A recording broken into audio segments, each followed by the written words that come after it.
Hi, it's me again with Corel Draw Tips and Tricks. I was trying to help somebody create their own color palette, but then I started kind of reading what he said. He said a color chart.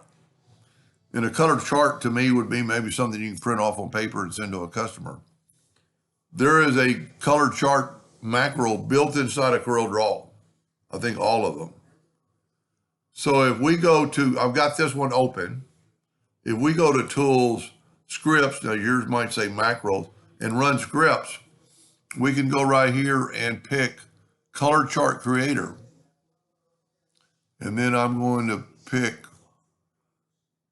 Run, but I'm going to do the red and yellow is what I have picked, selected. I'm going to say OK. And look at this. It takes a second, but it's going to create a chart. Now, they're not going to have names because these don't have names. They only have colors.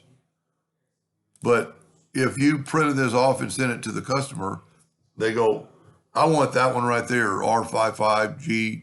So this is red, green, blue, 255, 238, 0. And then you could use that color. I mean, look how close they are, 255, 242, 34. I mean, it just changes just a little bit. But it is a chart, and it picked this size. I didn't pick mine. But if we go 8.5, like a sheet of normal copy paper, and you could, take 4 of these and take 4 more. So you could move these around. You could actually do 5. Maybe you could do 6. Well, okay, we're going to do 6. And what's so good about it, you could tell which ones are gone. Okay, I got the name, but I didn't get the color.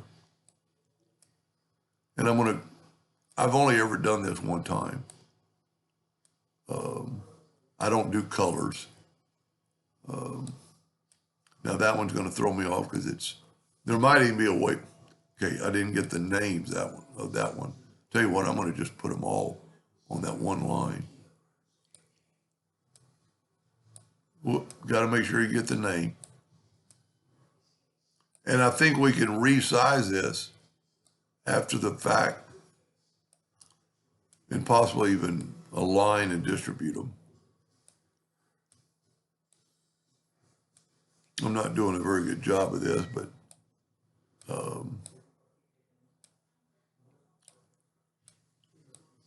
and then we'd want to maybe save room for that. So really, to make this work, let's go and make it a little bit smaller. Just grab the whole thing and get it where we could get it on the page. And then what I think you could do is group these together, Control G, which I probably should have at the first. Just make sure you get the names of the colors. They're not, the number of the colors. And take just a few seconds. And because I'm not swiping through the whole next color, I'm not going to grab it. See, I can go down further than you would think.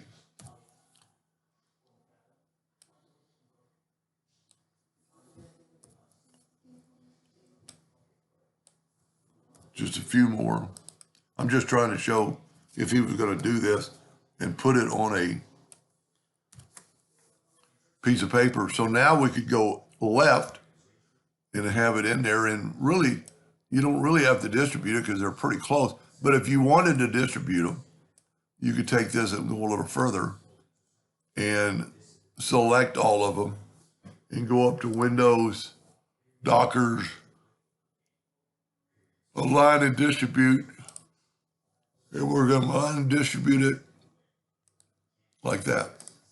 Now, we didn't leave room for this, but you could, it's just your color. So you could actually make it a little bit smaller still and then put your color up here. And you could print that off. Now, I know nothing about printing, but I have heard that this yellow on the screen might not be the same yellow that's printed out. But you will know more about that if you're using CMYK. These are basically all RGB colored. But if you did the same thing I did in the first video, it's not called part 1, but this is the same name, but it's part 2. It's kind of funny. They all have 0 blues.